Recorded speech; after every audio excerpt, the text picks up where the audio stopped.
Hi. By popular demand, I have expanded the breadths of my schizophrenic impromptu lectures to the great internet space. This is at the risk of getting on a watch list of some kind. That is a risk I'm willing to take. I am here in my whole historian getup in front of the empty drywall of my own home, and I will be discussing something that has occupied my brain for a very long while. Oh dear. This is very specific. Hold on, I've forgotten. This right here, I stole this from my sister. This is going to be like a rough approximation of a Cordoban hat. It's like half my size, so it's just going to sit perched on my Jew afro. This is a very specific question. This is a question that came to me probably at some point during like my guns arc or like my military history arc before I broadened my horizons and started caring about things other than like people dying. But it ended up being a very interesting question because there is not that much we know about it. So, the weird thing about knowing how the conquistadors fought is that everywhere else in the world, we know exactly how the Spanish and the Portuguese would have fought their wars. Right before the conquest era,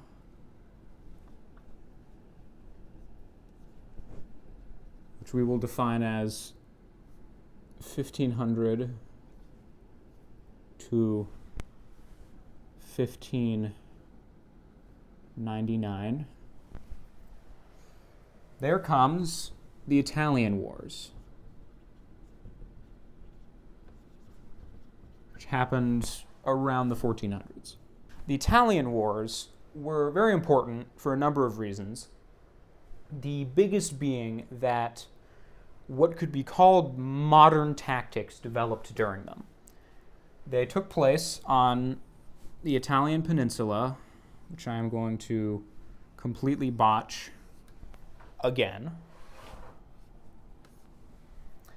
amongst the various city-states, which I will approximate here, of Italy. And then right here, this is like the border of the Papal States. Back when the Pope wasn't playing around. The Italian Wars did something very important. They introduced fully the idea of gunpowder warfare into Europe. So up to this point, guns had been used a few times in a few different wars in a few different contexts.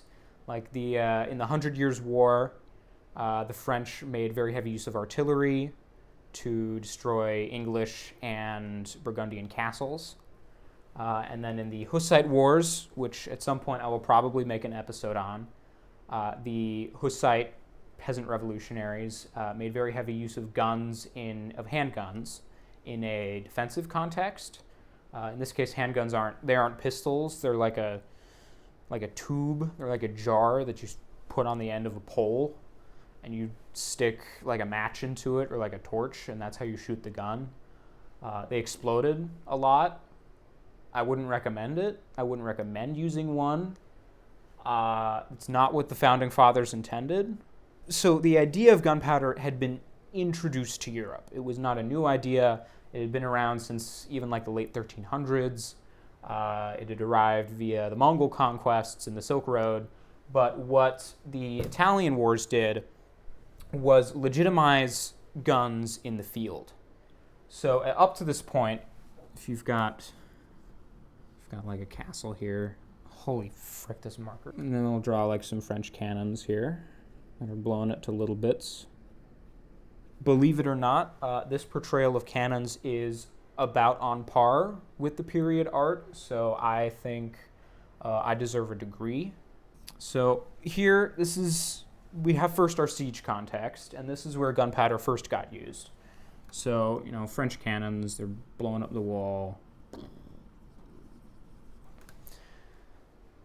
This was generally the most natural way for gunpowder to be introduced to Europe because this was what most warfare looked like in Europe.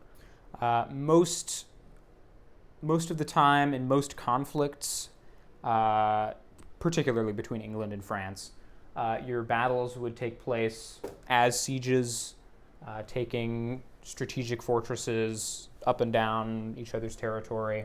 And so it was pretty natural to then have the gunpowder be used in that context, because these fortresses are generally not built to withstand a cast iron ball flying at them at the speed of sound. So it works very well, and gunpowder gets semi-popular. Gunpowder cannons get very popular. It becomes very much normal in the European context to have a few bombards, as they would have been called. Just give them like some wooden backstops here. Helping in any kind of siege. And it made sieges much faster. Up to this point, sieges would have been months and months long. Very rarely did you actually have a siege engine that could break the walls. Even the biggest traction trebuchets and counterweight trebuchets like Warwolf usually wouldn't really be able to make a breach in most castle walls. Though I think Warwolf did, but that's another story.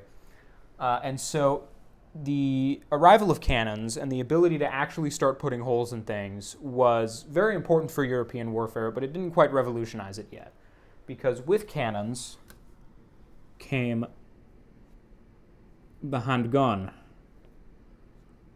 which I'll say it in the antiquated English way because it makes it sound different than handgun, and you can kind of make sense of what I'm talking about.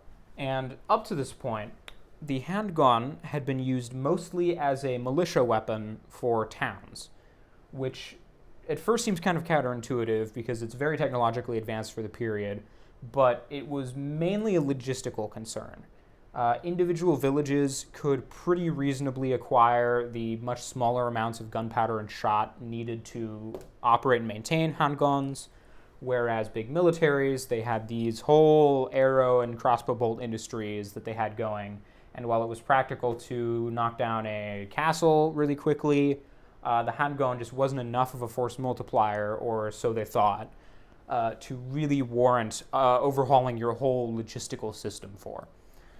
So the handgun is a peasant weapon for 30 years. And when the handgun really starts becoming important is when the peasants become the main fighting force. And that's where we get to the Hussite Wars. Again, I will probably make a video on the Hussite Wars at some point or another. I think they're very cool. I think they're very interesting. But in this case, just guns. Guns are what we were talking about. The Hussite Wars saw a bunch of Czech peasants who did not want to get into heaven using their credit cards put wagons in a circle and shoot guns from them.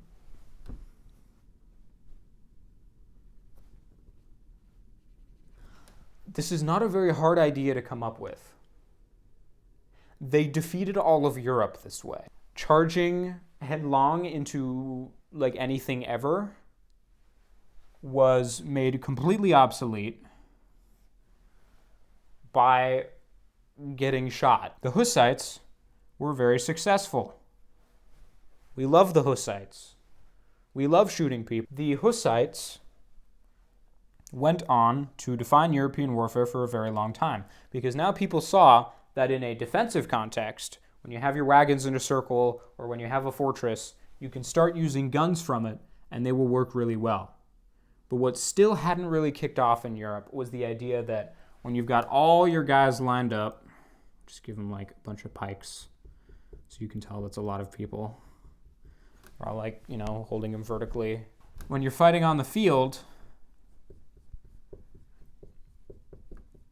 it was the Italian wars that indicated that you could, in fact, put guns there and they would work really well there too. it turns out guns are very powerful. You'll often hear that that these early handguns were like less accurate, or had like a shorter range than like the contemporary bows of the time. This is generally not true. Even at this like very basic level, the gun was still more accurate and had a longer range than any bow or crossbow of the time. If anybody had actually like tried to use a bow or a crossbow, you know it's actually really hard to hit things. It's not an accurate weapon by like any measure. And even at this point, with this real short barrel and just firing like a rock, it was the best ranged weapon available to Europe at the time. For this third reason, it wasn't that it was cheap, but it was cheap to train with. The handgun was a very, very simple weapon. If you needed to arm a lot of people at one time, you could give them the handgun, tell them to stick the crap down the barrel and blow it up. They will do that. They will do that, and they can do it at a bare minimum quality that makes it really effective and makes it so that you can give a lot of people these handguns for very cheap, even if the handgun itself is kind of expensive.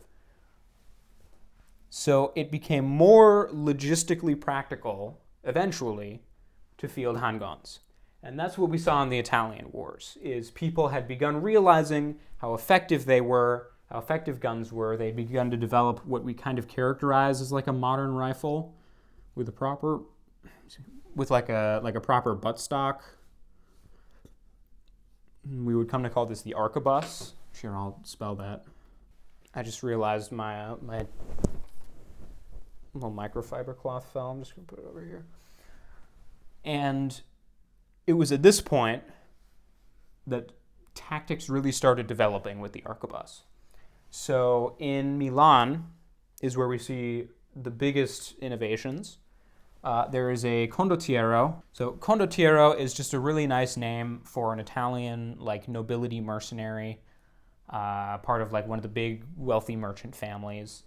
And the condottiero were very, very innovative with the arquebus, not only in adopting the arquebus over the handgun, but in then having the brilliant idea of putting it on a horse. And the condottiero became very effective. They became this feared force throughout Italy. Come on. You're getting there. For basically whatever buyer was available. So Venice would hire condottiero, Genoa would hire condottiero, the Papal States would hire condottiero. And so what you end up getting, especially after pretty much every country in Europe hosts some big armed intervention in the Italian Wars, and they end up just like making it way worse, that a whole lot of people are killing each other in Italy. And where this gets important is in Spain. We generally know how the Spanish would have fought the Italian Wars. We can see how they would have progressed over the course of its timeline.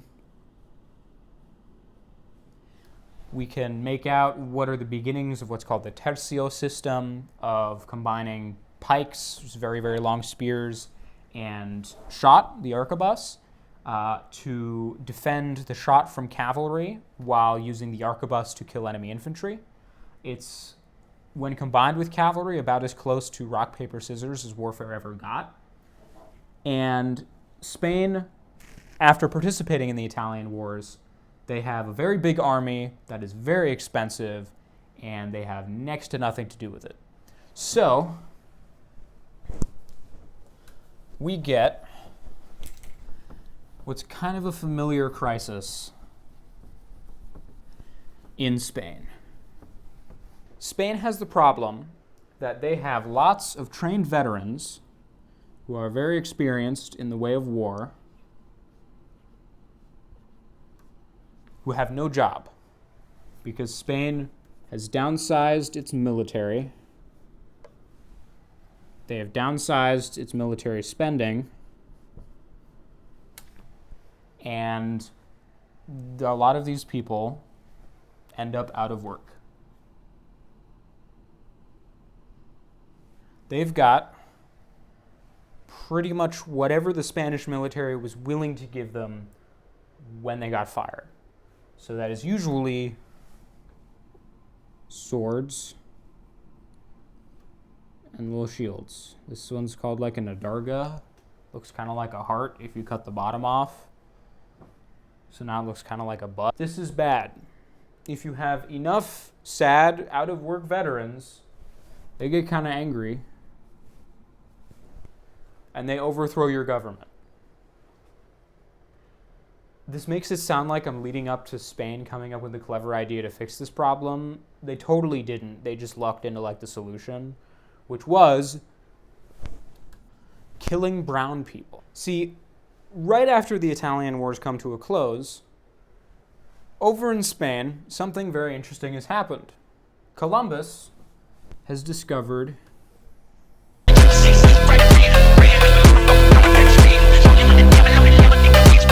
Sorry about that. My phone died. I've got like an external battery pack on it now. I can also I brought in this iPad right here that lets me see what I look like. I just realized I look a lot like a Hasidic Jew. Like if you've ever seen those like really traditional Jews in like airports or something that have like the big black coats and the beard tassels. I look like one of them, especially with like all the curly hair.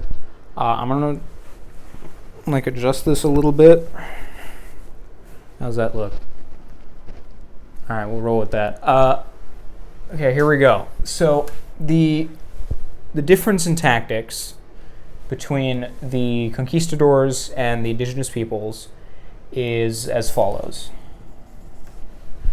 The Aztec had a very particular system of warfare. I've changed my mind again. This is how I'm going to wear the hat. It looks really bad, but this whole thing's a joke anyway. I don't really care. So you'll often see this played up by the conquistadors when they're talking about the Aztec, and they exaggerate it to something more than it is, but it is a characteristic feature of how the Aztec fought wars, and that is the system of captives. The Aztec had a system of promotion, not only of promotion, but also of social mobility.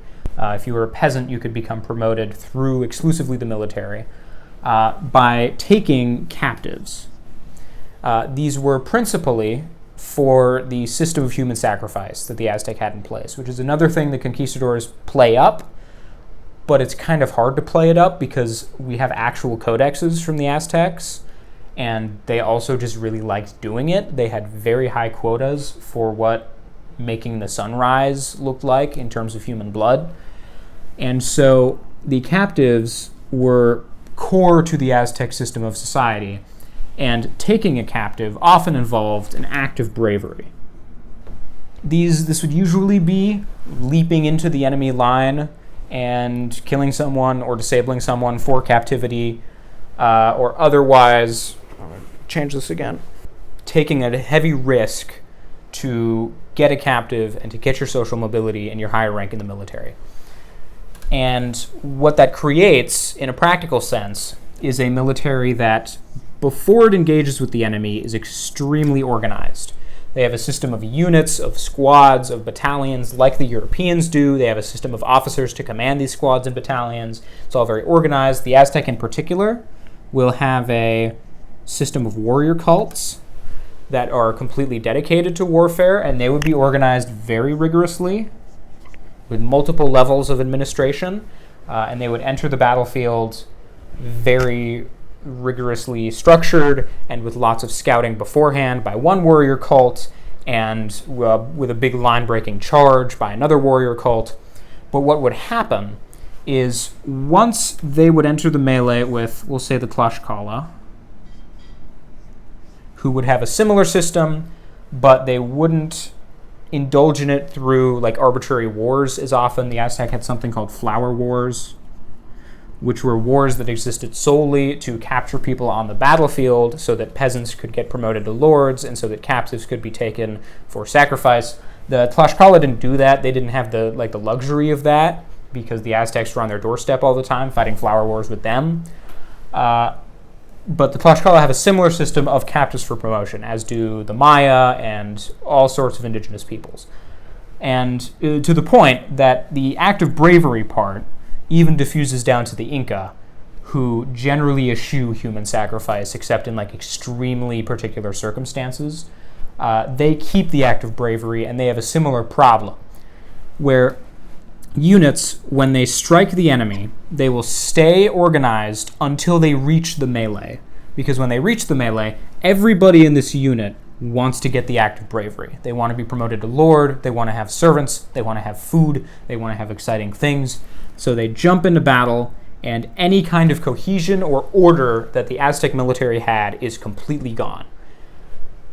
What the conquistadors figured out is that when you have a disorganized mosh pit of people running against you, mounting an organized defense, I'll put that over here, can completely scatter even a vastly outnumbering force. And this is, you'll see this referenced as like the superior Western closed order formation. That's stupid. The closed order formation came up in many places that are not the West. China had closed order formations, Japan had closed order formations, India had closed order formations. But in this case, this is a setting in which the Aztecs do not have closed order formations, at least not when they actually reach the enemy that they're fighting. So the conquistadors have this close defensive system every time they enter a battle, where your rodeleros, your sword and buckler men, will be in the front, and they will be bearing most of the brunt of the attack. The Bernal Diaz describes very frequently that they fight the enemy off with superior swordsmanship. This is probably because the Aztecs are just leaping in, or just jumping right into this big pile of guys and just getting skewered. Furthermore, it's likely the Spanish did have more sophisticated swordsmanship, if only because the Aztec sword is just like a cricket bat with razor blades in it. There's not like a lot of finesse you can get there. And so the Spanish figure out, if they can just stay together, if they can fight defensively, they can put their cannons on the high ground next to their ranged forces, their crossbows and their guns, and they can layer it to a degree so that your rotaderos are in the front. If anybody has like a spear or a halberd or some other pole arm, they can be behind them, sticking that spear at the front. That they can overcome pretty much any native force that comes their way. The Cortez expedition, again, 500 men with only a handful of ranged weapons, will hold up against melee onslaughts from the indigenous peoples with casualties in the single digits and inflict 100 dead on the enemy in a single battle. And that is most importantly because they have the advantage of cavalry, which in this case is especially useful because it can maneuver and keep itself safe outside of this core formation. Because the disadvantage of fighting super defensively is you can't move and you can't really take the initiative. And there are only a few times that we ever see conquistadors break this to go and push the enemy and fight offensively. So what they can use the cavalry for is as this decisive force. You can think of it kind of as like an evolution of the old Greek hammer and anvil system, but the Aztecs just kind of walk into the anvil and then the hammer falls on them because they don't really understand what's going on tactically with this until later, but they still don't end up entirely successful then. And the cavalry can come around the back or come around the side and lead this big, high-impact charge right into the enemy. They can cause a loss in morale. Morale is the king of warfare. If people are scared, they run away. When an enemy's morale breaks, they will all run away, and you win. You win the battle. At this point, you can either just kind of lick your wounds and stay defensive if maybe they're faking it, or you can take the brutal option and just ride your cavalry into them and kill a bunch of people. Conquistadors tend to be pretty reserved in their post-battle situations because even though they're very successful in battle, they only have so many people, and they can't really afford losing anyone to anything stupid. If they're going to take casualties, it needs to be worth it. They need to have gained something for it. So they rarely run down the Aztecs with their cavalry, like you'll see in mainland Europe or in feudal Japan. They will usually hang around and stay defensive in case they come back, the Aztecs come back. So the conquistador order of battle ends up getting built not around an actual European system of warfare, like we kind of characterize them as being, but instead around the fact that they are effectively on the same level of the Aztec, with the only real exception being their cavalry and their tactical knowledge. And so what the conquistadors push really hard in their strategies is extremely defensive fighting with a very decisive cavalry arm that will come around the edges. We can kind of see this early on in European Mediterranean history. The Macedonians, Alexander the Great, uses kind of a hammer and anvil system, but Alexander has the advantage of a very organized, very well-equipped force that is generally technologically superior to anybody he fights, whereas the conquistadors are generally technologically on par with everyone they fight. And not only that, they are at constant risk from all of the projectiles that their enemy can throw at them. So very frequently, they're effectively technologically inferior because they can get pelted with these projectiles and they have no answer to it. They don't have their own projectiles to really respond with, and then those projectiles are usually in the middle of the formation. So the conquistadors fight this extremely tenuous war whenever they go into the Americas. They are never totally sweeping by technological advantage. Even by the Inca conquests in like the 1600s, they still never managed to get metallic armor for everybody in the expedition. It's always esquipil or European-made gambeson, or sometimes like a leather jerkin that eventually becomes popular, especially in the 1600s, called a buff coat. And so the conquistador order of battle ends up being really very successful, but it's not ever because they can technologically sweep or because they've got the guns are so loud and scary that all the savage Indians run, but instead that they can tactically fully leverage all of their advantages of defensive capability and of cavalry and of maneuverability and of an enhanced defensive formation, because while I've been downplaying the guns and the artillery up to this point,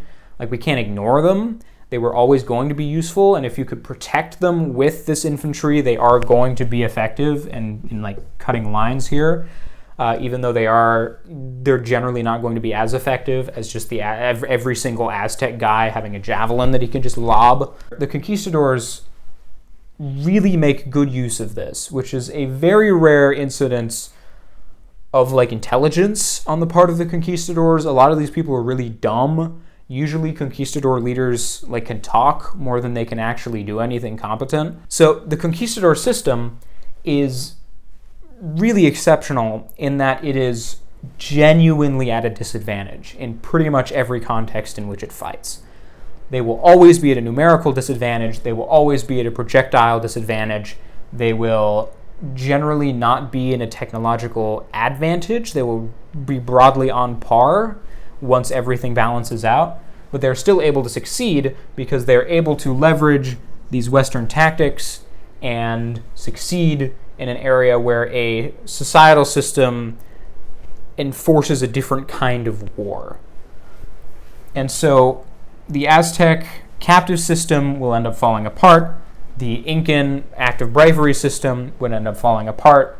The Maya would adopt eventually a sort of guerrilla tactics, which would serve them very, very well. The last Mayan city fell in 1696, which was to the point that the Enlightenment was already happening. It's a very weird thing to think that, like, Adam Smith was writing The Wealth of Nations while a bunch of people were still in Guatemala sacrificing people to the gods. But eventually, this is how it all hashes out.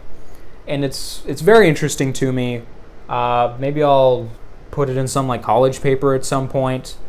I'm sure there's more that I've forgotten. This is a very weird medium.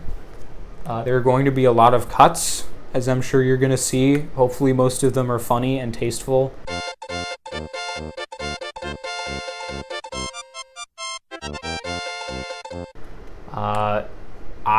Talking to a camera is hard. That's about the extent of it. But yeah, hopefully this turns out pretty good. Hopefully it turns out pretty funny. Hopefully you enjoy it. Hopefully I can make more. And yeah, there you have it.